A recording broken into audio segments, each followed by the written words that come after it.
Attend कर लेगा। उसके बाद जब उसका टेम्परेचर कम हो जाएगा तो उसकी चीज़ें मटेरियल अच्छा, आप में से कितने बच्चों ने डायग्राम बनाया इसका? है कोई पूरी क्लास में? इतने सारे बच्चे हो तुम, डायग्राम किसी ने नहीं बनाया? तो इसको कहते हैं फिजिक्स में, जैसे नॉट ओनली फिजिक्स, लाइफ की प्रॉब्लम भी आपको इस तरह सोल्व कर सकते हो आप। इसको बोलते हैं प्रॉब्लम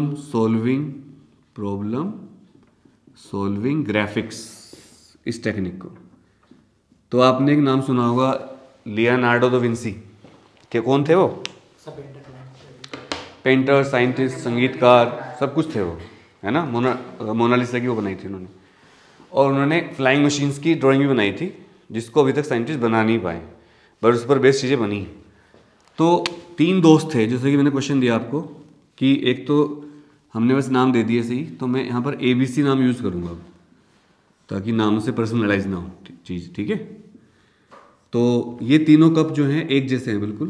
आप ये मत सोचना है कि अलग अलग साइज, क्योंकि मैं हाथ से बना रहा हूँ फ्री, तो उतना एक्सेट नहीं बन पाएगा। तो ये A दोस्त थे, B दोस्त और ये C दोस्त। तो ये तीनों दोस्त गए कैफ़े, CCD या कहीं भी। तो इनको कॉफ़ी भी नहीं है। कॉफ़ी आजकल आपने देखा होगा कि दूध साथ में नहीं डाल के देते हो, दूध अलग से सैशे में देते हैं। इसका रीज़न क्या होता है? सर जिनको स्ट्रॉन्ग पसंद हो बिना मिल्क के पीते हैं। कुछ को ज़्यादा नहीं चाहिए होता, वो अपने हिसाब से कर लेंगे। और सर कुछ लैक्टोज इंटॉलरेंट भी होते हैं। एग्जैक्टली। तो यानी ये प्रॉब्लम होती है लोगों के साथ। तो 3 दोस्तों को अलग अलग कॉफ़ी दी गई टेम्परेचर पर। इस क्वेश्चन का रिलेशन है न्यूटन्स लॉ ऑफ कूलिंग से। तो एक दोस्त को कॉफ़ी दी गई, तीनों को 100 डिग्री सेल्सियस पर दी, लेकिन A ने तुरंत दूध डाल दिया उसमें, हैबिट होती है ना, दूध डाल दिया, खाली बैठे थे। B ने 5 मिनट बाद दूध मिलाया और C ने 10 मिनट बाद शुरुआत के दूध मिलाया। दूध का टेम्परेचर था 5 कितना? 100 दूध का टेम्परेचर 10 डिग्री सेल्सियस, और चाय का, कॉफ़ी का। तो यानी कि हमने एक हॉट चीज़ को गर्म ठंडी चीज़ के साथ मिलाया। सेम अभी देखते हैं, 4 ऑप्शन दिए मैंने आपको। सेम वाला ऑप्शन कौन सा है? लास्ट का। तो A की कॉफ़ी है 400 ml, टेम्परेचर है 100 डिग्री सेल्सियस, सबको एक साथ दिया गया था। ये भी 400 ml की कॉफ़ी है भाई, और इसका भी 100 डिग्री सेल्सियस। ये भी 400 ml की कॉफ़ी है, C की भी, और ये भी कितना है? 100 डिग्री सेल्सियस। बिकॉज जो बड़े कैफ़े होते हैं वो काफ़ी मशीनों के थ्रू चीज़ें एकदम एग्जैक्ट क्वांटिटी, टेम्परेचर सब देख के देते हैं। यहाँ पर शैशे हैं, शैशे में 50 ml मिल्क है तीनों का, 50 ml, लेकिन 10 डिग्री सेल्सियस ठंडा दूध है, फ्रिज में से निकाल के दिया है। कोई दिक्कत है किसी को? A ने तुरंत सडनली एकदम डाल दिया एट वंस। इसने 5 मिनट बाद, ये गैप 5 मिनट का है, दूध डाला है, और इसने इसके 5 मिनट बाद, यानी कि शुरुआत के कितने? 10 मिनट बाद। तो ये टाइम लाइन पर कितना टाइम है? 10 मिनट। ये डायग्राम क्यों नहीं बना सकते थे आप लोग? अब आप कहोगे सर मार्क्स तो मिलेंगे नहीं इस बात से, MCQ सवाल है, ये आपके दिमाग में आएगा।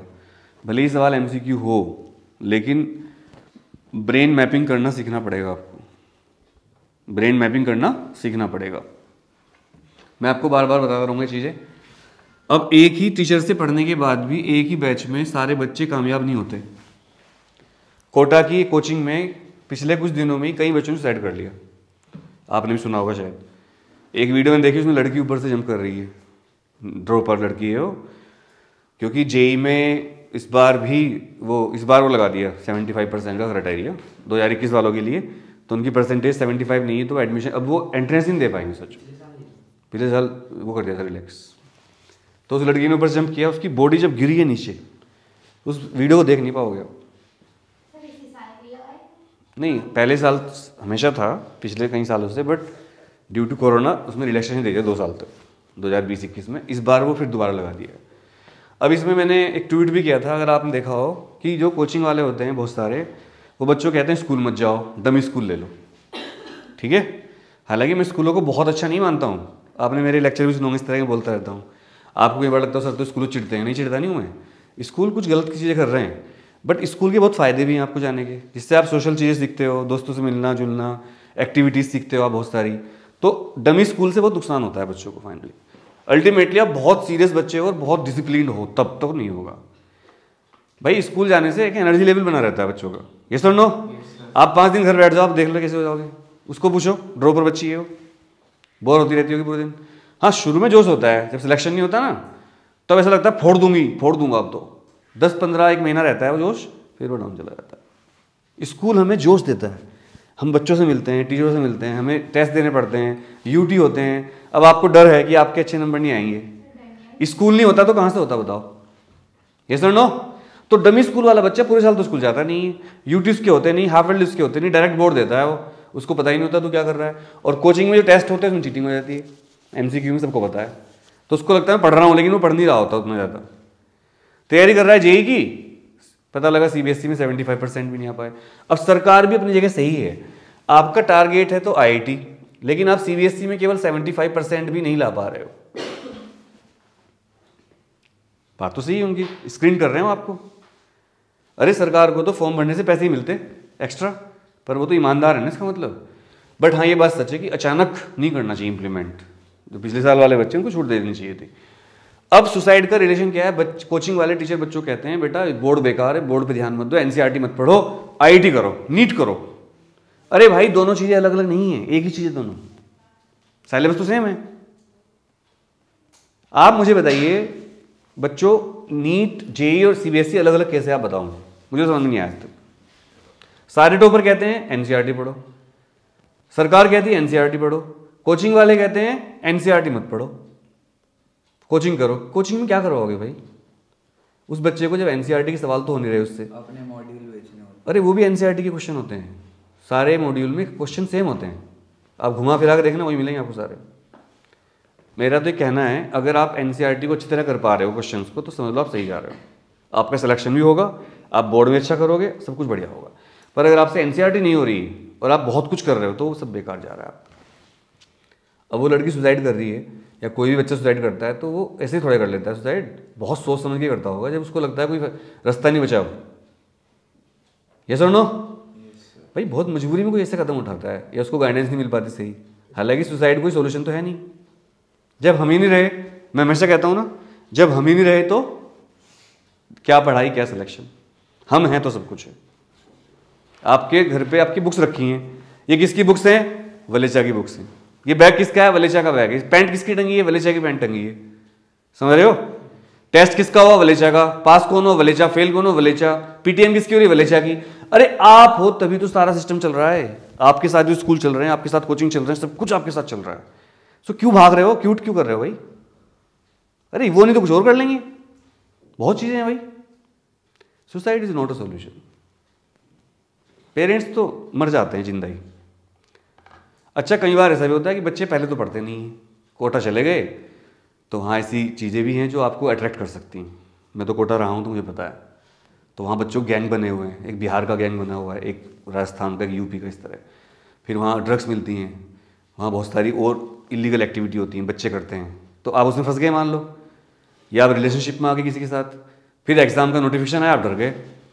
फिर आपको, चूँकि आप अच्छे दिल के हो, अच्छे परिवार से हो, तो आपको लगता है आपके पेरेंट्स क्या सोचेंगे अब, तो फिर आप गलत स्टेप उठाने की सोचते हो।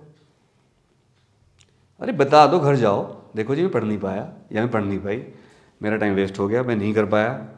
तो नीट में तो आपके पास चांस होते हैं बहुत सारे, तो बोल दो ठीक है इस बार नहीं कर पाई, अब मैं गलती मानती हूँ अपनी, मानता हूँ, अब मैं करूँगी, कोचिंग नहीं करूँगी, घर पे रहूँगा, मुझे कोई फिजिक्स का ट्यूशन लगवा दो, जो भी सब्जेक्ट आपका वीक हो, केमिस्ट्री का, बायोलॉजी का, और मैं खुद पढ़ूंगी, फोड़ूंगी इस बार, एक चांस दे दो बस, नहीं तो फिर मैं बीएससी या कुछ और कर लूँगी, बीबीए कर लूँगी, बीसीए कर लूँगी, कंप्यूटर ग्राफिक्स कर लूँगी, वेब डिज़ाइनिंग कर लूँगी, कोडिंग सीख लूँगी, कुछ भी कर लूँगी भाई मैं। बहुत तरीके हैं यार आजकल, यूट्यूबर बन जाऊँगी। आपको डांस पसंद है, आप डांस करो, उसकी वीडियो डालो, करोड़पति हो रहे हैं यूट्यूबर। ये जो स्कूल मुझे बुलाता है प्रैक्टिकल करवाने के लिए और एक दिन के 20,000 रुपये दे देता है, सोचिए, यूट्यूब से दे रहा है। यूट्यूब डायरेक्ट पैसे थोड़ा दे देगी आपको, यूट्यूब के थ्रू लोग आपको बुलाएंगे। पहले कोई मुझे पूछता भी नहीं था ऐसे कि आप आओ, पूछते 2,000 रुपये दे, 2,000 रुपये देंगे जी आप प्रैक्टिकल करवा दो। अब 20,000 रुपये खुद ही दे रहे, मैंने नहीं मांगे, खुद दिए। बहुत सारे पब्लिकेशन कहता है हमारी बुक दिखा दो, पढ़ते हुए से दिखा दो बस, हम आपको 5,000 रुपये दे देंगे, आप बुक ले खड़े हो जाना, ऐसे बोलते हैं। सोचिए, यूट्यूब इज़ ए पावर, उसका यूज़ करना सीखिए आप। मतलब कुछ भी कर सकते हो आप, कोई सुसाइड की या इस तरह की निगेटिव थॉट में सोचिए अपने अंदर। बहुत मुश्किल होती है बच्चे को बड़ा करने में। हर कोई नहीं फिजिक्स पढ़ सकता, सबका अपना अपना ब्रेन होता है, समझ रहे हो? तो प्रॉमिस करो कोई ऐसा काम नहीं करो कभी, प्रॉमिस करो, हाथ उठाओ ऐसे, सर प्रॉमिस करते हैं गलत इंटेंशन कभी नहीं रखेंगे दिमाग में। समझ रहे हो ना क्या बोल रहा हूँ मैं? गलती सबसे होती है, सबसे गलतियां होती है, कोई दूध का धुला नहीं है इस दुनिया में। ये उम्र ऐसी होती है भाई, उम्र होती है, इसमें नहीं समझ होती इतनी सबको। चलिए, पेरेंट्स को अपने सबसे अच्छा दोस्त मानिए अपना। आपके पेरेंट्स आपके लिए भगवान समझ होने चाहिए बस। आपके मम्मी पापा से अच्छा कोई प्यार करने वाला नहीं मिलेगा आपको, ट्रस्ट में। भले आपको बुरे लगेंगे, उनसे ज़्यादा प्यार नहीं कोई कर सकता आपको, माँ बाप से ज़्यादा नहीं कर सकता, वो पॉसिबल ही नहीं। तो इस पे आते हैं वापस। वलेचा ने 10 मिनट बाद दूध डाला, क्योंकि वलेचा खाने पीने से ज़्यादा फ्रेंडशिप को अहमियत देता है। उसने बात करी सबसे, उसने दूध नहीं डाल दिया एकदम। लेकिन इनकी किसी की इतनी हिम्मत नहीं थी कि दूध पीना शुरू कर दें। इसने ए ने दूध तो डाल दिया पर पीने की हिम्मत नहीं हुई, क्योंकि पैसे इसको देने, पैसे ये देगा। और इसने 5 मिनट बाद दूध डाला, इसने भी नहीं पिया, क्योंकि इसको देख रहे हैं सब ये कब डाले कब पिए तब हम पिए, पैसे इसको देने हैं। ये कहता है सालो तुमने पहले भी, तुम पैसे दो भाई। अब वलेचा ने 10 मिनट बाद दूध डाला। अब सबने कहा, वलेचा ने दूध डाल बोला चीयर्स, चलो शुरू करते हैं। सबने चाय पी। सबसे ज़्यादा ठंडी चाय, गर्म चाय किसकी होगी उस टाइम? तो मैंने समझ गया ना question. Option A, option B, A की, बी की, सी की, डी की, ऑल इक्वल, ऑल सेम। अब मैं एक एक से सवाल का आंसर ले लेता हूं, फिर मैं आपको इसका लॉजिकल आंसर दूंगा। यस कोडर, मिस कोडर, सी। तो एक आंसर सी का आ गया हमारा। यस जी। डी, डी का फेवर एक। यस डॉक्टर साहब, डी इंजीनियर। बी है आपका। चलिए हाँ जी, मेरा सी है। तेरा सी है। चलो भाई, ए, बी, डी, हाँ जी, सी। सबसे ज़्यादा वोट है इसकी और इसकी, टाई हो गए हैं। तो अब इनको भूल जाओ, दो आंसरों को। एक संस्कृत में श्लोक है, महाजना येन गता ताचा पथा। क्या मतलब है इसका? एक बात समझ लीजिए, जितना भी दुनिया में ज्ञान है ना, ये सारा जो भी नॉलेज आप समझ सकते हो, music, economics, physics, chemistry, social science, सब कुछ इंडिया से चोरी किया हुआ है। और जैसे जैसे बुक्स पढ़ते जा रहा हूँ मुझे पता चलता है इंडिया सब। ये लिखते हैं ना AM PM 3 PM है, ये PM AM, इनका मतलब पता है आपको? ये संस्कृत के वर्ड्स हैं, चोरी करे हुए हैं, हमारे देश से चोरी किया है अभी। बट अभी मैं इसका लेक्चर दूंगा, इसकी वीडियो बनाऊंगा, उसको देखना। फिलहाल इन दोनों में से वोट कर दो वो बच्चे जिन्होंने इनकी वोट दी थी, ए और बी की, सी या डी में से। ए बी वाले कौन कौन थे मतलब? एक चूज कर लो, ए बी वाले। सी, आप बताइए। हाँ जी, सी। अब फिर टाई करवा दिया, कंफ्यूजन तगड़ा है। सी कैसे जीता? अच्छा सी जीत गया। सी का मतलब क्या था आंसर? वलेचा की चाय सबसे गर्म होगी, हैं? यही आंसर सही है।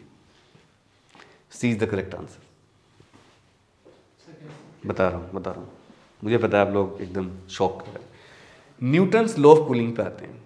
इसको बोलते हैं reverse teaching method, RTM, Newton's law of cooling. Reverse teaching method क्या होता है? इसमें टीचर पढ़ाता नहीं है पहले शुरू में कॉन्सेप्ट, पहले उसके एग्जाम्पल, वो भी डेली लाइफ के बताता है बच्चों को, और वो एक प्रॉब्लम उन्हीं से सोल्व करवाता है, कुछ बताता है उनको, और फिर वापस टेक्स्ट को कॉन्सेप्ट पे ले जाता है। पर इसको केवल 1 या 2% टीचर यूज़ करते हैं प्रेजेंट टाइम में। प्राचीन काल में सारे टीचर इसी को यूज़ करते थे। चलो अर्जुन जाओ, स्टीडिया की आंख पर निशाना मारो, ओके गुरुजी। चलो युधिष्ठिर जाओ, ओके गुरुजी, जो आपकी आज्ञा। चलो दुर्योधन जाओ, साले बुढ़े, सिखाया कुछ है नहीं, निशाना मारने कह रहा है, लेकिन बाहर से ओके सर जा रहा हूँ, क्योंकि उड़ा देते। अब आपके मन में ऐसा आता होगा, सर आप कुछ पढ़ा नहीं रहे, पहले से आप क्वेश्चन पूछ रहे हो। नहीं, अगर आपके अंदर दुर्योधन है तो इसको बोलते हैं RTM, रिवर्स टीचिंग मेथड। ये बहुत तकड़ी टेक्निक है पढ़ाने की, पर इसके लिए बच्चों का IQ हाई होना चाहिए और टीचर का भी। और आपके स्कूल में कैसे पढ़ाते हैं? चलो ये लिखो, चलो ये पढ़ते हैं, 100 चैप्टर लिखवा दिया, बुक भरवा दी, कुछ समझ में आया नहीं। इसको बोलते हैं सिंपल टीचिंग मेथड, मतलब जिसमें पहले कॉन्सेप्ट पढ़ाई जाती है फिर क्वेश्चन दिए जाते हैं जो कि बच्चा कभी करता ही नहीं है। प्रॉब्लम आने पर सॉल्यूशन सीखना क्या होता है, इजी। आप जब बाहर निकलोगे घर से, अभी तो आप मम्मी पापा के साथ रहते हो, जब आप अकेले रहोगे कभी हॉस्टल में कहीं, तब आपको पता चलेगा लाइफ क्या चीज़ होती है। स्कूल से निकलते हैं इसलिए लाइफ शुरू होती है 12वीं के बाद, तब आती है प्रॉब्लम्स एक से एक आपके सामने, तो आप खुद ही सीख जाते हो, टक्कर लग लग के सब सीख जाते हैं।